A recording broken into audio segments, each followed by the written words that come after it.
Take কোয়েশ্চেনের কিছু মজা দেখাবো। এটা দেখার পর মনে হবে স্যার টেক কোয়েশ্চেন এত সহজ, আগে তো জানতাম না। ফ্রেশ নীল মানে হলো পজিটিভ ট্যাগ।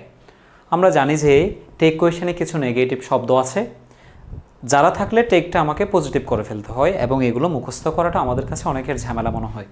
আমি ট্রিক্স দিয়েছি ফ্রেশ নীল। ফ্রেশ নীল দেখবো যে তোমরা ওয়াশরুমে দেয়, ঝুলিয়ে রাখে, যেন সুগন্ধ বের হয়, যেন ওয়াশরুমের একটা নেগেটিভ বিশ্রী গন্ধটা যেন পজিটিভ হয়ে যায়। তাই টেক কোয়েশনে ফ্রেশ নীল থাকলে টেকটা পজিটিভ হয়ে যাবে। মজা না? ফ্রেশ নীল মানে হলো অ্যাপ দিয়ে ফিউ আর দিয়ে রিয়ার রিয়ারলি, অ্যাজ দিয়ে সেলডম স্কেয়ার্সলি, এজ দিয়ে হার্টলি, অ্যান্ড দিয়ে none, nothing, neither, nobody, no one, never, not, no, অ্যাল দিয়ে লিটল।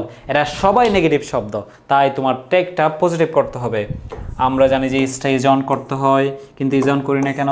নাথিং আছে তার মানে ফ্রেশ নীল আছে। আমরা জানি যে শুটটা শুট অন করতে হয়, শুট অন করি নাই কেন? নেইবার আছে ফ্রেশ নীল আছে। মজা না? মজা লাগতেছে? মজা লাগতেছে কেন বলো? এরপর আরও মজা দেখো। এটা তো ফ্রেশ নীলের মজা দেখাইছি, এবার দেখাবো এলডিডিবি। কি দেখাবো?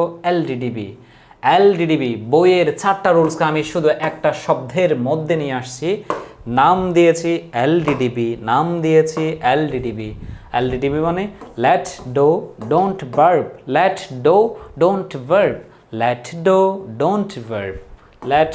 ডোন্ট ভার্ব থাকলে উলি অথবা অন্টিও মনে রাখবা যে এলডিডিবি দিয়ে।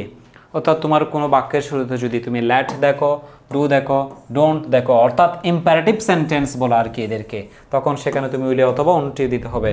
কাম হিয়ার বাপ দিয়ে শুরু হয়েছে, উলি অথবা অন্টিও। লেট দিয়ে শুরু হয়েছে, উলি অথবা অন্টিও। কিন্তু এখানে মনে রাখতে হবে যে যদি ল্যাটস থাকে অথবা ল্যাটাস থাকলে তখন শ্যালি। ল্যাটস অথবা ল্যাটাস থাকলে শ্যালি, কিন্তু ল্যাট থাকলে অর্থাৎ ল্যাট ডো ডোন্ট বাপ থাকলে এলডিডিবি থাকলে উলি অথবা অন্টিও। দেখো কত মজা করে পড়া যায় আসলে। টেক কোয়েশ্চেনের 10টা রুলসকে আমি তোমাদের শুধু 2টা ট্রিক্স দিয়ে পড়িয়ে দিয়েছি। এরকম অসাধারণ ট্রিক্স পেতে চাইলে ভর্তি হয়ে যাও আমাদের মিনার একাডেমির পেড কোর্সে।